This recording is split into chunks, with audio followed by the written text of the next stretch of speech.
अच्छा यहाँ कति गुचमुच एउटै घर एकै ठाउँ घर एउटा दुईटा तीनटा चारवटा पाँचवटा छवटा सातवटा आठवटा घर एकै ठाउँ रहेछन् हामीहरु कहाँ छ यसरी आठवटा घर एकै ठाउँ यो बेलमा त तल्लो लाइनमा मात्रै 9वटा घर रहेछन् यार त्यही भनेको त नि यसमा हैन यसले गर्ने यहाँ मैले नि गर्ने हो त्यो घरले माथिल्लोपट्टिकाले छोडेछ पुरानाले नयाँ पनि एक घण्टा थपेछन् के अगाडिपट्टि ती गन्दा त धेरै हो आखै तिरिमेरी भन्दै भूकम्पका होला नि के ती साना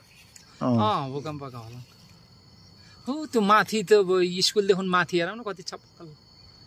उसमै ओ वहाँ माथि हो कसै सर्छौ र डाँडा साथी नि कुरा आर्दैन पर्यो के बेगना छोडेर त बाहिर किन्न गएको त्यो डाँडा हैन बेगना छोडेर म कहीँ जान्न राजा म जानी भनेको एकैचोटि अब त 60 वटा बाहिर रातो पहिरो भन्थ्यौं के रातो पहिरो मेटिएछ अब सती घाटो हाम्रो ठुलो मामा म जानी भीमेको बुढी अनि खुर्सानी सानिया सोना साना वा अर्को को थियो बेगना छोडेर हिँड्ने भएका म हिँडिसके बेले